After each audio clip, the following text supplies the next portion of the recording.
So, all these places that I have been to, traveled to constantly, came from, they're quite far apart. I just kind of wanted to show how far they are exactly, because nobody really seems to understand that it's not that easy to travel from Europe to America and back often, or throughout Europe.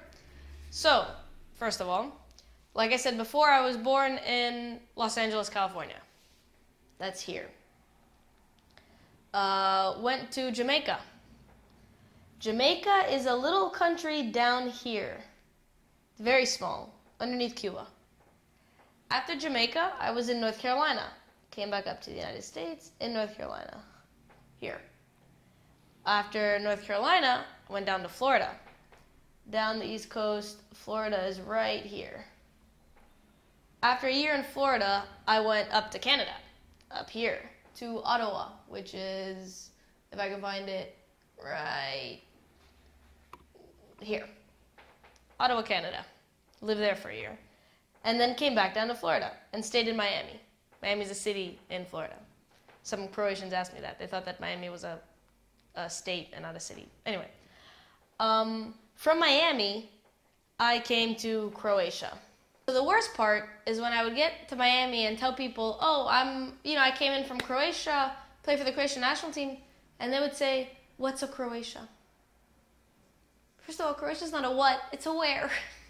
It's not what's a Croatia, it's where is Croatia. And, nobody's heard of it. Croatia is over here, near Italy. And usually I have to make that association that Croatia is near Italy because nobody really seems to understand. Well, I don't blame Americans for not knowing where Croatia is because if I wasn't Croatian, none of my friends would know about Croatia. And I didn't really, in middle school, I didn't really learn every country in Europe. In high school, too, actually. If I didn't look it up myself, I wouldn't know. So everyone knows Italy because of the boot, because it looks like a boot. And then I'm like, all right, it's across the sea. It's near Italy. Now, this distance across the Atlantic is a good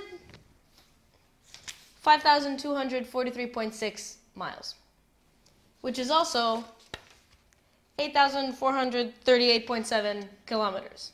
And incidentally, a flight time of 10 hours and 53 minutes. 10 hours in an airplane is death. If there wasn't, actually, it's not that bad anymore because you have movies and you can watch even new movies that just came out. So you put on 3 movies, fall asleep for a few hours, and you're practically there.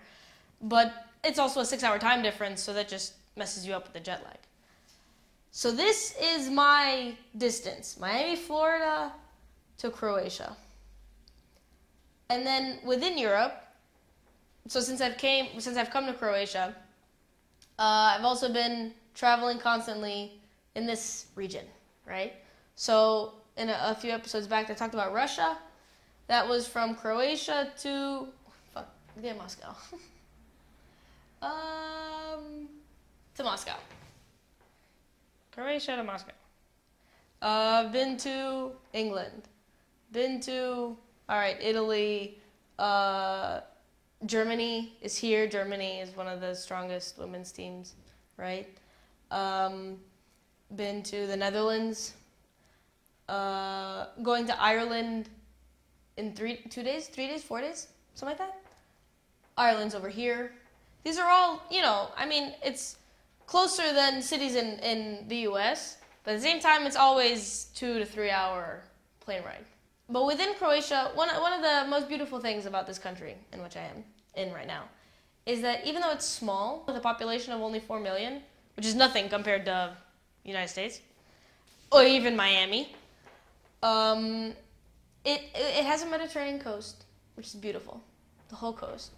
And then, other than that coast, it also has inland. So, inland you have all the crops and, potatoes and really good food, and then you go to the coast and then you have, the sun and also really good food.